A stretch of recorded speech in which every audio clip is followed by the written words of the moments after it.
Hello, hello. Hello. I'm just gonna give this a few minutes and make sure it's broadcasting. Wait. Oh yeah, It is? yes, we're there. We're good. Good. Got my volume turned off on the other screen there. Perfect. Hi everyone, welcome. Hello. We'll get started in just a few moments. Yeah, just letting everyone in. I'm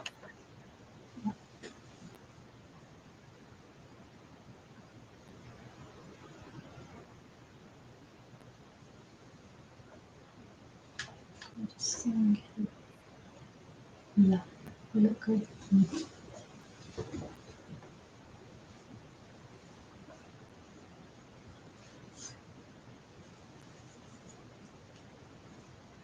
All right. Welcome. LinkedIn Live. So excited. I can't see, but I guess people are joining, right? Yeah. Good. People Good. Yeah. People Great. are joining. Right. So give it a couple minutes. Let everybody join and then we'll get started. Oh, we got a like. Love it. Thank you. Oh, lovely. Okay. We like you too. Do post any comments that you have initially during the talk. Yep. Please do. It would be great if we knew how to like ping people that signed up. Let's see. Oh, we can always send out a message to everyone. Yeah, that's what I'm looking at. Okay. I can't send out, it would have to be individually to lots and lots of people. So yeah, that's not going to happen. Hopefully, yeah, everyone's going to be joining. Okay. Well, we'll just give it one more minute. We'll start at 5 minutes after.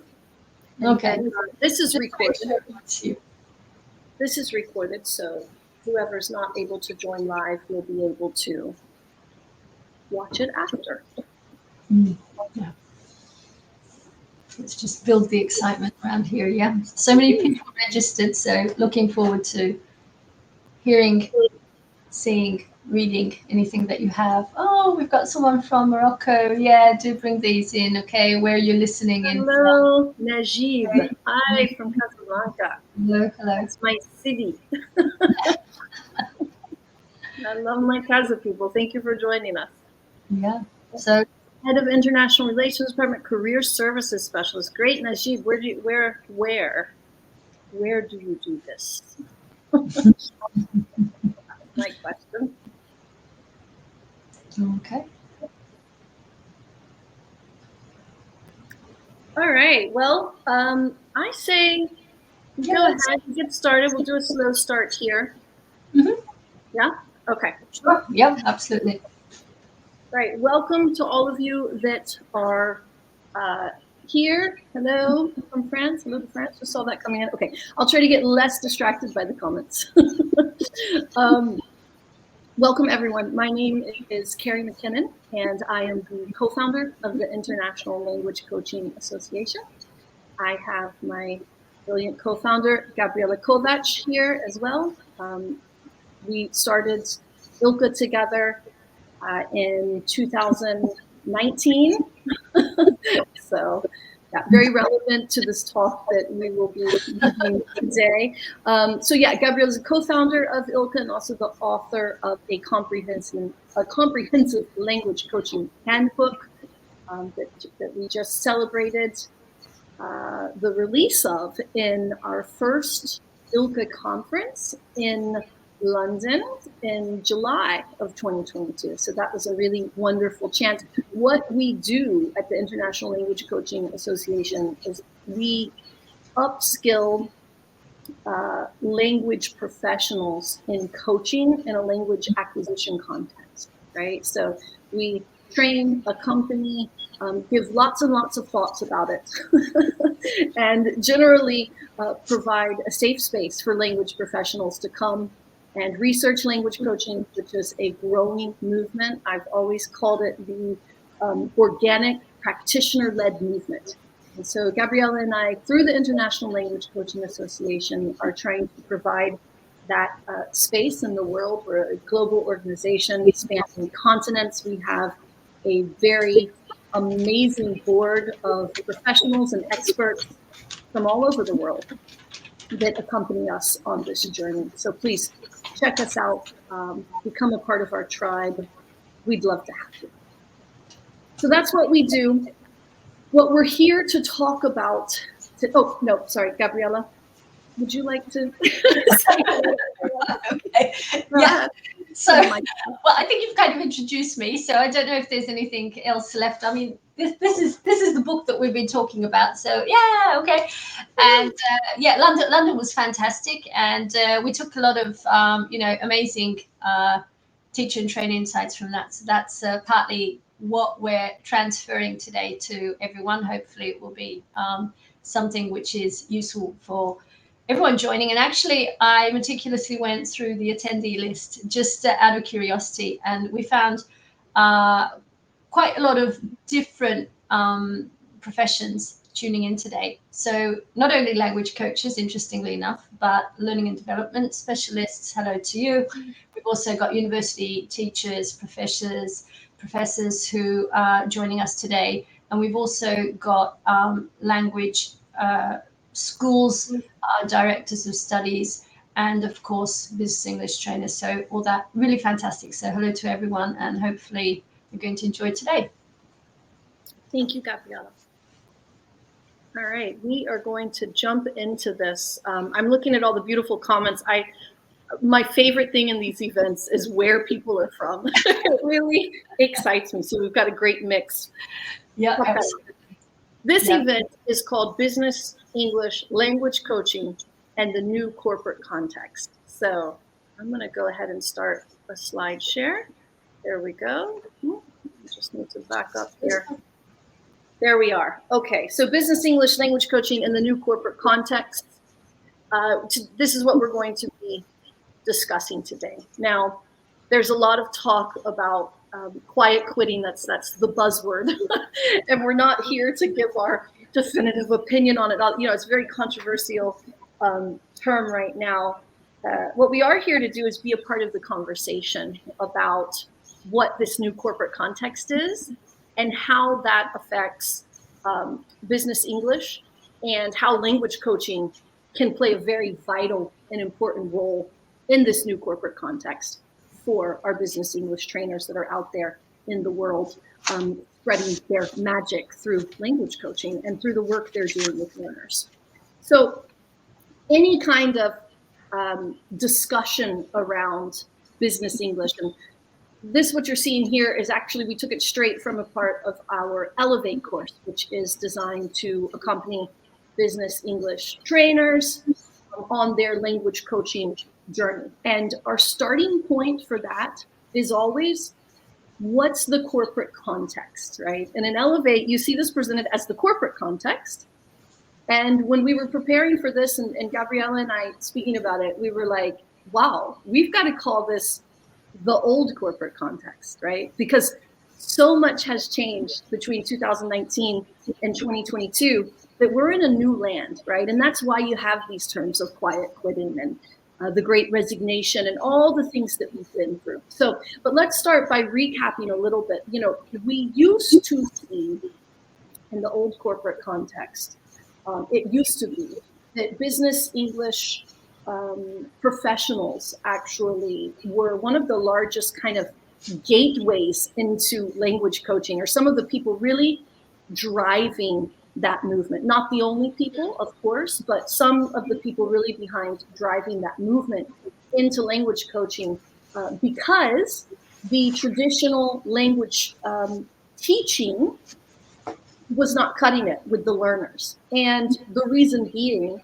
that in their context and the pressures that were on the learners, particularly around business English, we were seeing a lot of this. We were seeing a lot of ego in the workplace, right? That was a kind of an impacting factor on the learner. Pressure, right? The pressure could be, the pressure to learn.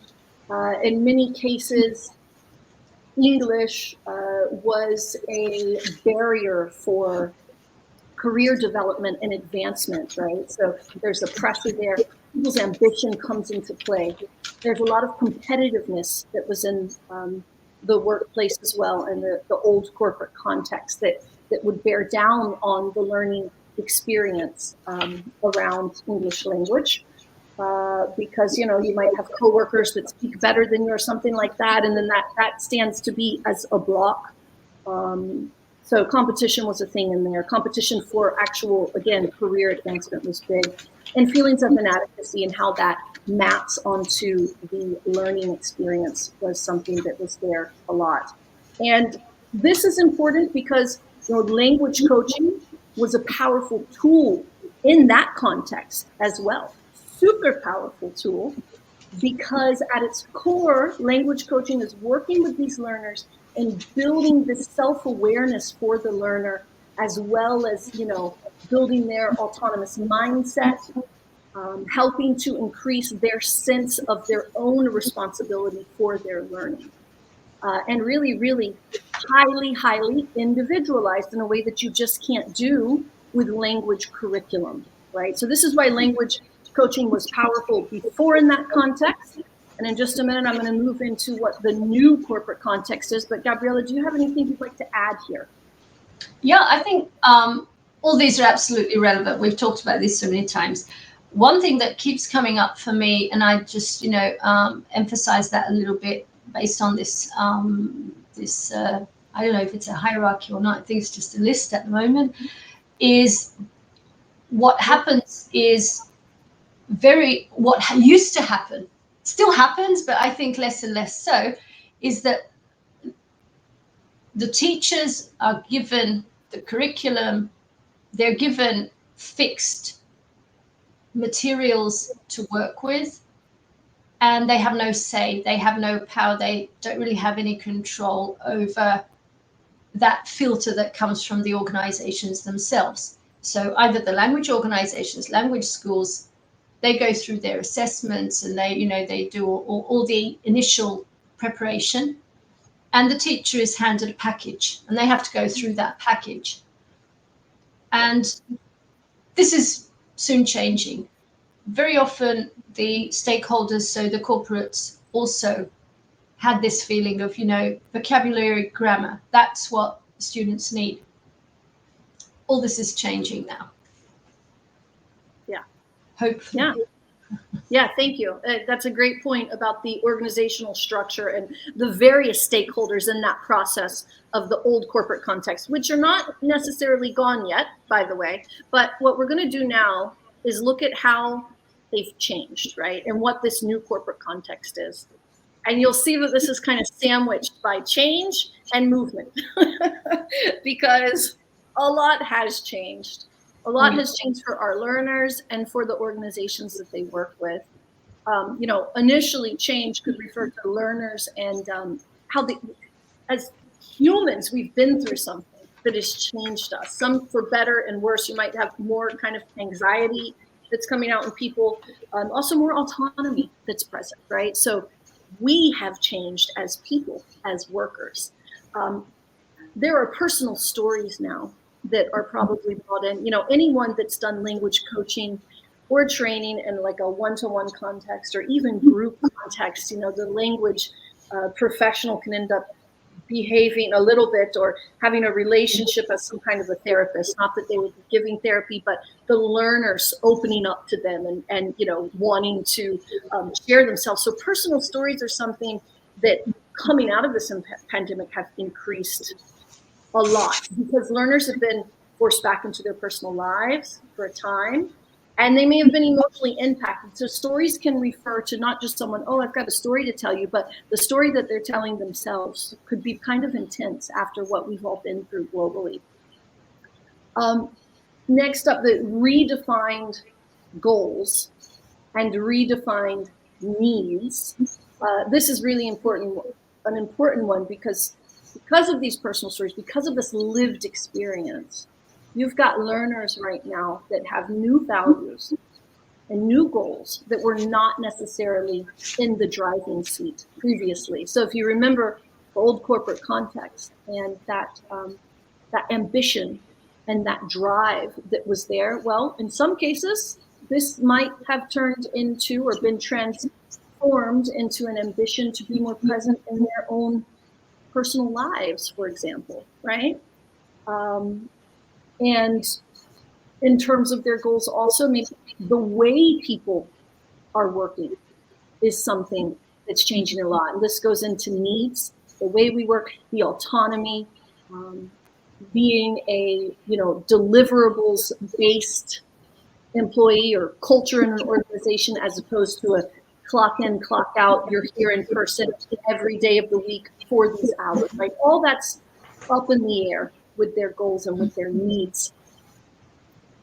Movement, again, the other end of this sandwich for the new corporate context is that, this one, we need to talk about the organizations themselves and how they've changed and are truly being forced into this new and different ways of communicating, managing their employees, doing business, their company culture, the hierarchy, the biases around learning online, in person, the hybrid working format, the work culture, all of this is up in the air and moving in the new corporate context from an organizational perspective as well. There's a lot of change, a very exciting time full of opportunity in this context. Gabriela, do you have anything to add to this? How many hours do you have? Yep.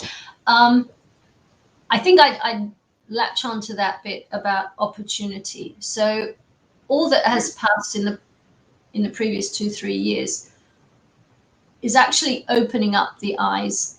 And what I'm noticing, it's not necessarily, sorry to say, not necessarily the language organizations that are bringing that change. They're looking for change, but because they're in the paradigm that they are, they have their given categories, the way that they see training and teaching and how it works, how learning is, transported into the classroom.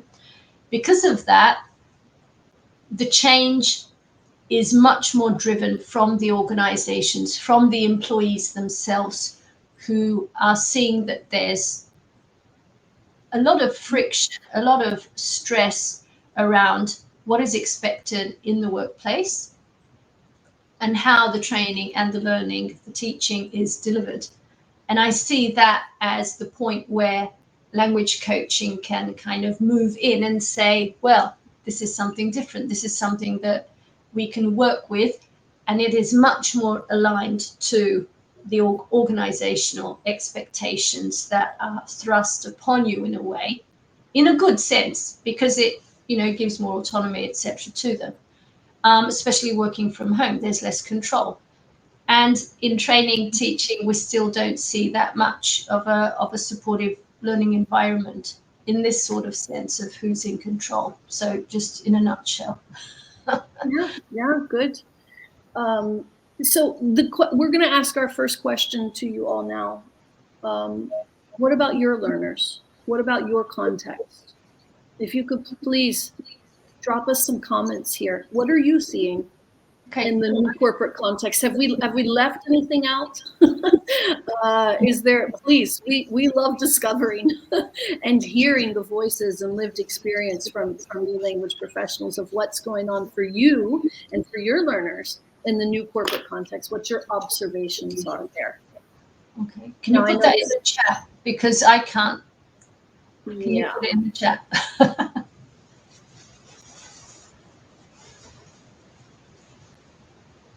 So this is where you can get interactive with us a little bit so that we see how. You can drop that in. If you retain the question, you can go ahead and just begin dropping that into the comments as well. Mm-hmm.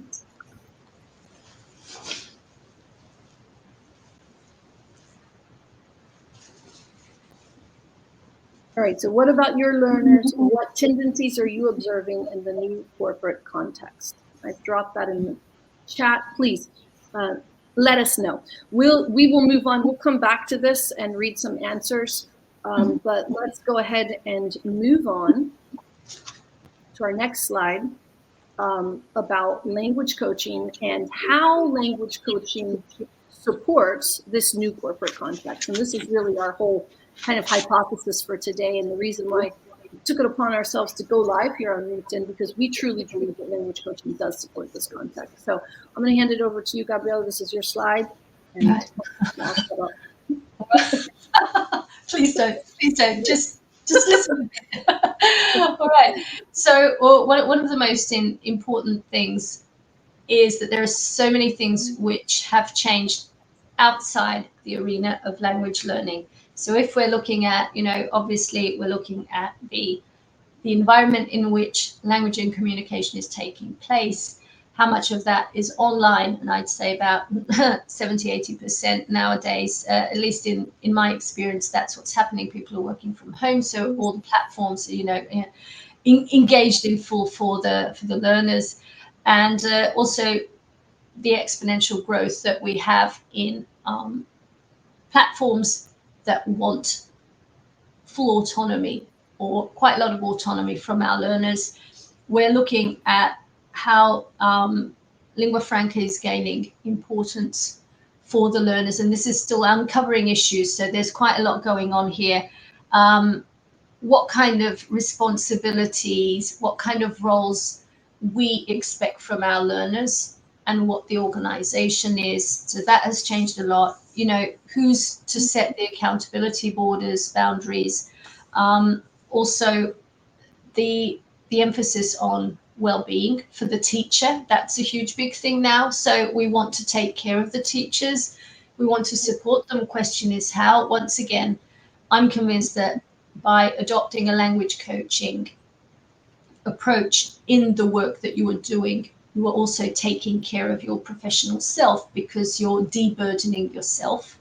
You're not going in there with all those prepared plans. You're not going in there with all the, the biases around learning, which Carrie was talking about earlier.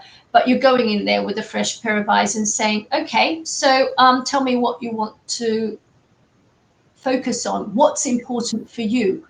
How can we align that with the values of your organization and your own personal values? So we're looking at it from a completely different perspective. And because of this, the skills that we are going to enable them to develop will be transferable across languages, across other portions, other areas of the work that they are doing. So we're not only teaching language, we're not only teaching communication.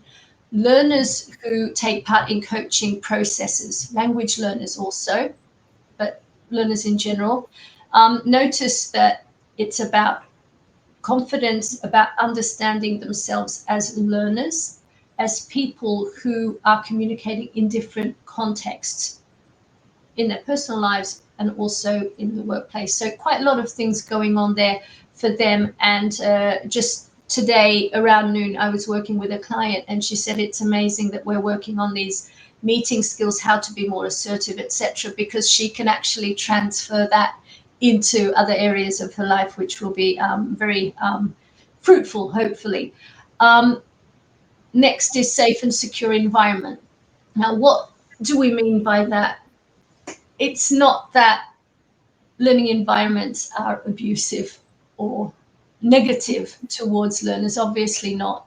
But what we notice is that when the learners understand that they can have that kind of, confidentiality, which coaching provides always, and the way that the learners will understand that it's okay to make mistakes. They're not going to be assessed based on, percentages or points or whatever. That's not what coaching is about. Coaching is about discovering, identifying, exploring what's going on for you around your language learning, and then start working with, actionable, some kind of plan, strategic planning, which you do together. And because of all this, we're moving on to the next point, enablement and empowerment. We enable the learners to understand who they are, as I said, as learners, what is going on for them at a personal development level. They become more aware. They become more conscious of what they want to reach. So their goals are going to be much more specific. So if I say we're going to go through this book because you're at this level, that's not giving them any kind of empowerment.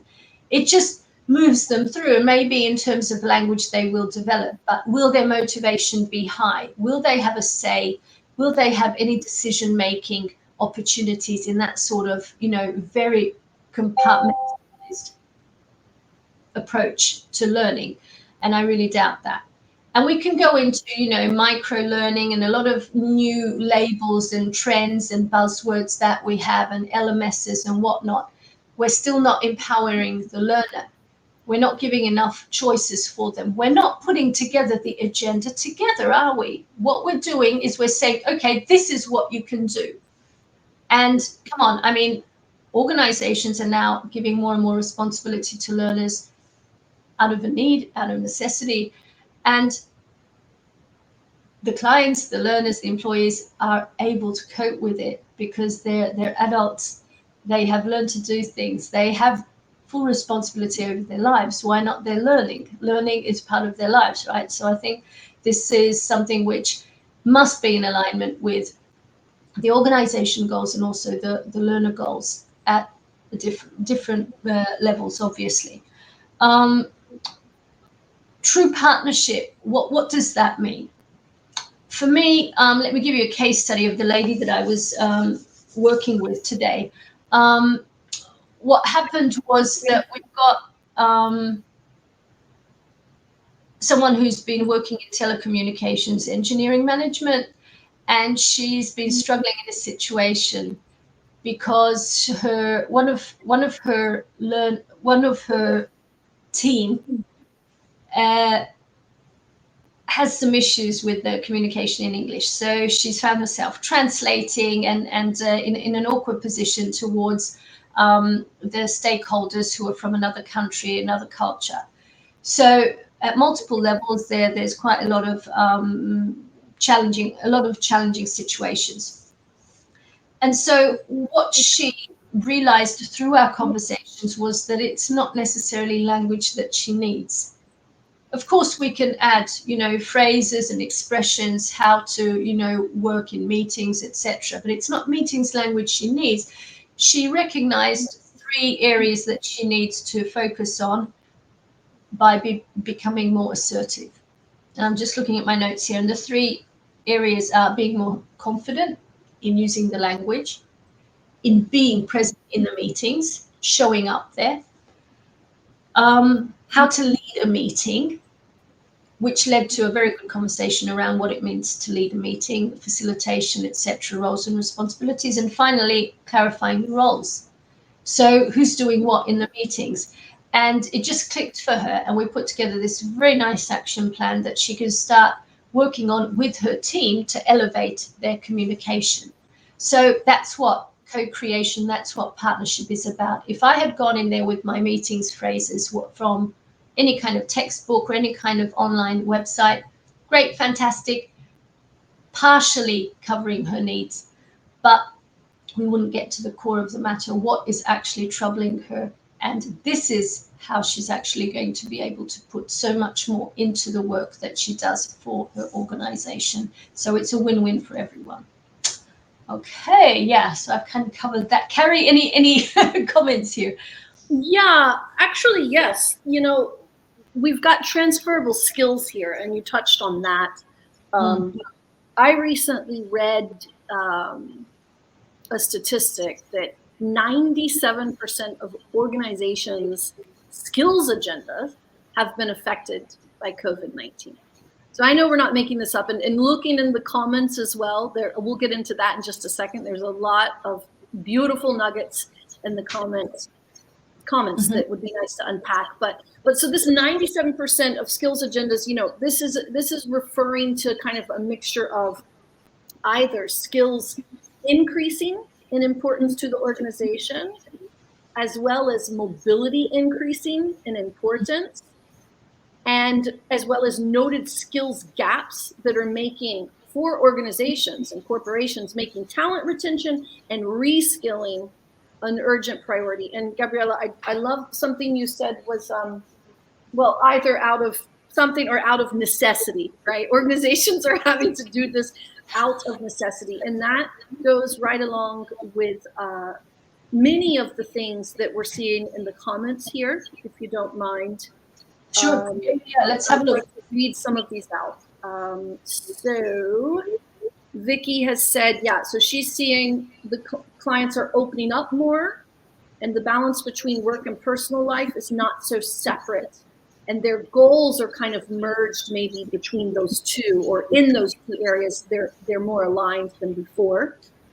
Trujana is saying they seem to be ready to work on their language goals related to their goals at the workplace. So that's very, again, that's this merging of goals that we're seeing, as well as creating a better work-life balance. This is a big theme there.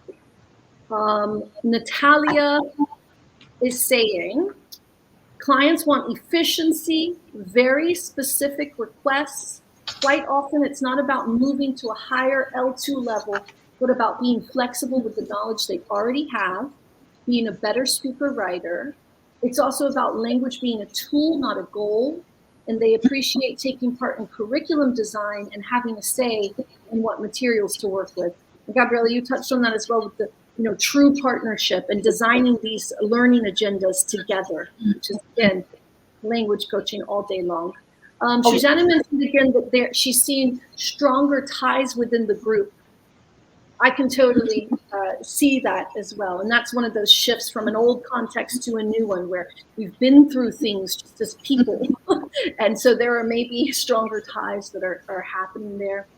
On Andrea or Andrea, so I'm not sure what's that one, but she's saying she has clients who offer unsolicited stories from their past as part of their reflection about who they are as language users and communicators in the workplace. It's very interesting. Going on, these stories contribute a preconceived sense of self and provide material for discussions of how they want to show up in the workplace now, despite past experience. Yeah. So they're redefining themselves, right, with these stories, sharing the stories and then redefining, because you're giving, and there was one comment, I don't know, maybe Shoshana, I don't know, reflection. That's a huge part of it. And without analyzing or going into therapy or, psychoanalysis or anything, but reflecting on what has happened, what you want to keep, what you want to move away from, and how you're going to redefine yourself. So I think that redefinition thing is a really strong issue here. So thank you, Andrea, for mentioning that. Yeah, thank you to everyone for your great comments. And they're all very aligned with our own thinking as well, on what this new context is and also how language coaching supports it. Sure. We're going to move on. We know that people don't have all day here. We slotted an hour, but we're trying to get in and out as quick as possible. But Gabriela, go ahead. Let's talk about this working with the new. Yeah, so obviously I've mentioned quite a lot of ideas in the previous slide, connected to the previous slide. So it's kind of just moving on with it and putting it in some, I fiddled around with putting in a number of icons. And I think one of the most important things, if we look at this slide as a visual component of this conversation, there's one which is the most important for everyone in this game called language education. And for me, it's the one in the middle at the bottom, and it's the one with the face of the clock. It's about time. It's about how much time you can save for your learners, for the organization, and for yourself. And this has so many different components. On the one hand, you're supporting what you have with the list there. So global intercultural competencies, you're supporting the experience that your learner is bringing into and using in the work that you do together. And you're also obviously focusing on language and communication skills, but it's just one of very, very many different elements that you are actually supporting in the work that you do. So this process of transformation for the client is usually, I can't do it, I'm never going to move forward, it takes too much time, I'm not okay in the meetings, I'm not feeling that I can do the presentations, I'm delegating stuff, I'm delegating emails. I remember a lady 3 or 4 years ago I was working with, and she said her boss spent 2 hours a week checking and rewriting her emails. Can you imagine if you just, calculate that on a salary basis, how much money was being spent? Because this lady, as it turned out, it was no worries with her language. It's not a language issue. 80% of the time, it's not a language issue. It's obviously below B1. Yes, okay, get the language courses in. But usually we're talking about managers, executives, leaders who need to be more confident and use what they have. This is a strengths-based approach to coaching, to using the language to communication, right? So what we're looking at is you want to support and build that confidence and say, hey, you're fine. Let's just review, let's see what you have and work with what you have. And if anything is necessary, we'll add to that. But primarily you're good. We're okay. We're going to work with what you have. And usually, because of the context, you're also communicating with somebody who is not a native speaker. I'm definitely not going down that path here. I know that's a huge, big issue. We're not going into that. What we're seeing is that learners appreciate not having to go through pre-digested texts, but working in the flow of their work process and working with what they bring into the session. I always brag about this, but 90% of my coaching sessions, I enter with an empty exercise book, or at least an empty page, and a pen or a pencil, whatever I find on my desk. And I say, okay, so what's going on? What's happened since last time? Tell me, have you had any encounters using English? Let's work with that. What happened? How did you feel? What were the reactions? Did you get any feedback, etc.? We start working with that, and it's an incredible process. And in the meantime, we pick up new language issues. We start working with what they need in the point of time, which is means it's going to be a very, very relevant process for them. Once again, it's a win-win. I win time. I don't have to prepare that much. Occasionally, I do 1 or 2 slides and send some material out on meetings, language, whatever. Sure, I'm not saying that you can or need to avoid that. You want to develop, but the focus is not on, okay, which book is the best, so that I don't have to prepare. That's not how it works. You're working with what the client is bringing in, what they feel comfortable with, and what is going to actually build them professionally also. And the client wins because they don't have to be spending time with things they don't really need. They don't need the 10th grammar review. And also the client's organization is going to win because they're just spending money on a coaching session, which is going to provide much more value. So it's not a 60-hour process, but maybe just 10 or 15. So it's a full win-win. And of course, the language organization also, because they're going to be able to tailor, they're going to be able to say, if they're working with language coaches who know what they're doing, excuse me for that, and they're going to understand exactly what the coaching process is, how to market it, and why it's going to be a win-win for the organization, for both organizations. So that's kind of in a nutshell what my reflections are on working with the new through language coaching. I'm just looking whether I'm leaving out anything. Spoon feeding, paradigm change. I think these are the key things I want to talk about. I'll say, I'm going to steal Julie in the comments her contribution to this, because I really think it hits on all three of these things and working with the new. Julie says, I'm seeing a lot of people landing in roles where they are surrounded by massive shifts, unfilled roles in a department, supervisors who are also new in their role, not much organizational knowledge passed down because the people who had it have moved on. So they are trying to figure out how to make their way and be successful in their role without much guidance. And much of what we work on is how to approach others to fit what they need in the right tone. Not tune, in the right tone. Or in the right tune, right? So the right tone. I think that's really, it's a really solid example of how language coaching addresses these intercultural competencies, the business and corporate experience happening at the same time for them, and then that language and communication skills as well, right? Yeah. I totally agree. I've been checking. Sorry, I've been checking the comments here, so I'm a bit lost here. But no problem. We've mentioned everybody in the comments. I think we're good. Just one more thing that I wanted to say was, I think this whole language coaching issue is emerging as a discipline because it's just the right timing. Yeah. Isn't it? I mean, there's this time. It's that necessity thing, isn't it? From language organizations, they feel they want to do something different. I was working with one of the biggest companies in Hungary a few weeks ago, and the HR department head said, we've been looking for something like this because we've done all the language teaching courses that we possibly can, and we're looking for something different.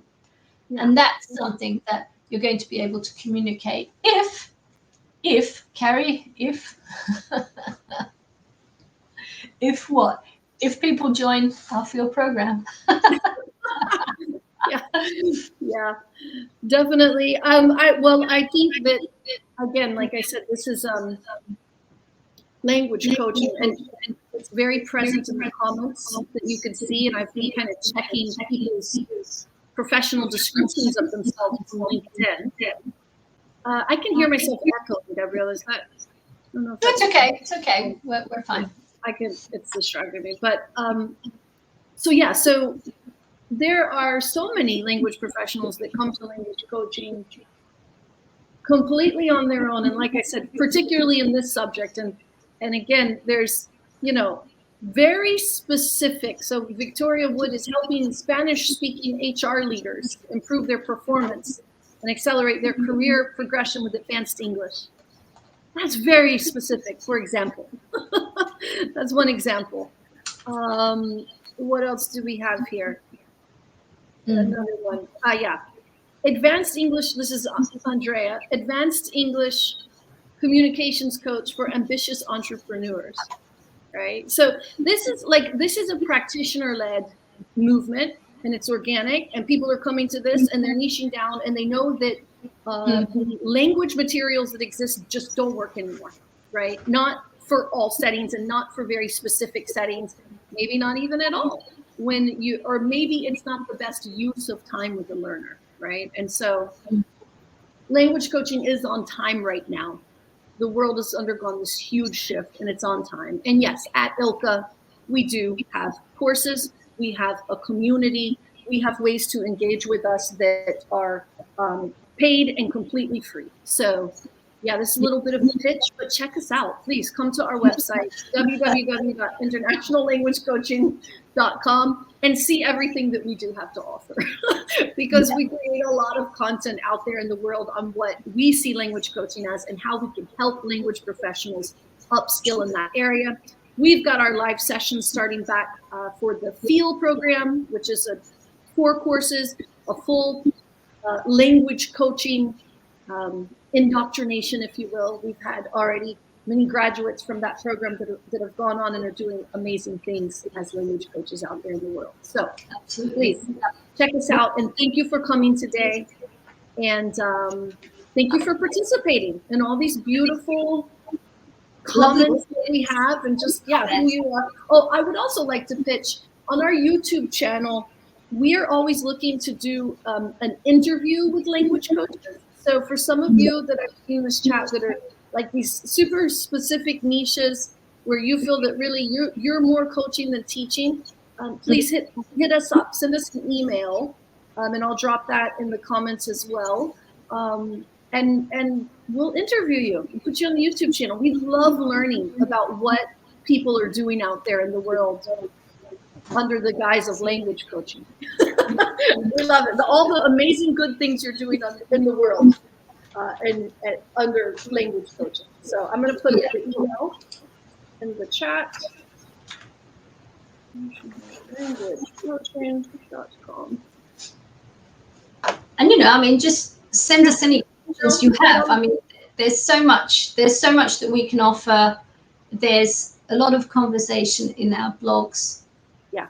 We do the Expert 2022 series on a monthly, bi-monthly basis. We present at conferences, upcoming conferences in France, in Czech Republic. We were in London last year. We're still not sure where our second conference will be, but we've got a pretty good idea, but we're not sharing yet. So that's also a thing to look forward to. And obviously, if you feel that you as an organization have got that kind of win-win in mind, then, getting into a partnership, getting in connection with us, is one of the logical steps that you can do, so that professional development is something which your teachers, your trainers are really going to engage in, and it's going to add so much to their skill sets, and it's just going to benefit everyone in the whole organization. So we're looking forward to that. Last chance to post any questions you might have, either regarding ILCA or anything that we've talked about. So it's amazing that you've shared a lot of things. I'm missing one or two questions, perhaps, if there's anything that you want to, want us to elaborate on. I don't know. Please ask us. And in the meantime, while people are formulating their questions, I would like to give a special thank you to Vicki Plant and Julie Yoder for coming today. They are both ILCA board members. And I mentioned this in the beginning. We couldn't do what we do without our group of board members that we have selected as absolute industry experts in language coaching, people that are forging the way and have been for many years. And that's kind of our board member selection criteria. But thank you for coming and supporting us, as always, from the small little event to flying across oceans to join us in London at the conference. So from the minutia to the very big. We knew that we were onto something pretty special when the energies, the vibes of the conference kind of hit us, and actually hit us there on location and also afterwards. Like, wow, this was incredible. To get so many people on board to be interested in a truly professional dialogue, a conversation that we built together. So that was an amazing experience, and that's why we're doing these lives. So we're really hoping that everyone who has attended, is watching this perhaps in a recording, will see that coaching is obviously one option, one of the ways forward, moving away from the traditional kind of training and teaching methodologies that you're bringing with yourselves.